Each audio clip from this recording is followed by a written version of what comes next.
பிரியமான சகோதரனை சகோதரியே, மனுஷிக தடைகளை உடைக்கிறார். இன்றைக்கு ஆவியானவர் சொல்றாரு, நான் மனுஷிக தடைகளை உன் வாழ்க்கையில நான் உடைத்தருகிறேன் என்று தீர்க்க தரிசனமா இன்றைக்கு கர்த்தர் உங்களோடு பேசிக் கொண்டிருக்கிறார். மீகா 2:13, தடைகளை நீக்கி போடுகிறவர் அவர்களுக்கு முன்பாக நடந்து போகிறார். அவர்கள் தடைகளை நீக்கி வாசலால் உட்பிரவேசித்து கடந்து போவார்கள். இன்றைக்கு ஆவியானவர் உங்களோடு பேசிக் கொண்டிருக்கிறார். தடைகளை நீக்கி போடுறாராம். குறிப்பா என்ன தடை அப்படின்னா, மனுஷிக தடைகள் உடைகிறது.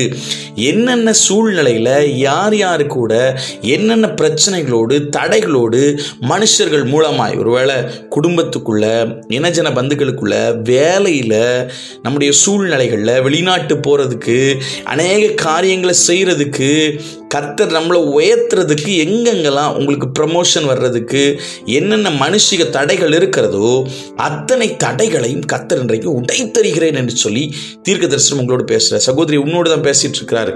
உன் குடும்பத்தில் உயர்வுக்கு சில பேர் உன் வீட்டுக்குள்ள தடையா இருக்கிறாங்க. உன் வேலையில நீ உயர்ந்துடக்கூடாதுன்னு சொல்லி சில காரணங்களை காட்டிக்கொண்டு அநேக தடைகளை உண்டாக்கி கொண்டிருக்கிற சில பேர் உண்டு. உங்களோட அனுபவத்தில் கம்மியானவங்க தான் உங்களை தடை செய்து கொண்டிருக்கிறார்கள். ஒருவேளை விவரம் தெரியாதவங்க, உங்க அளவுக்கு நாலேஜ் இல்லாதவங்க தான் உங்களை தடை பண்ணிட்டு இருக்காங்க. ஆண்டவர் சொல்றாரு, அந்த மனுஷிக தடைகள் இன்றைக்கு நான் உடைக்கிறேன் என்று சொல்றார். இந்த மாசம், இந்த 7ஆம் மாதம், பூரணத்தின் மாதம், இன்றைக்கு ஆண்டவர் தீர்க்க தரிசனம் உங்களை பார்த்து பேசுறாரு. உனக்கு நான் ஒரு பூரணத்தை கொடுக்கிற வாசல் திறக்கப்படுகிறது, தடைகள் உடைகிறது. குறிப்பாய் மனுஷர் மூலமாய் வருகிற எல்லா தடைகளை கர்த்தர் உடைத்திருக்கிறேன் என்று சொல்லி தீர்க்க தரிசனமாய் கர்த்தர் உங்களோடு பேசிக் கொண்டிருக்கிறார்.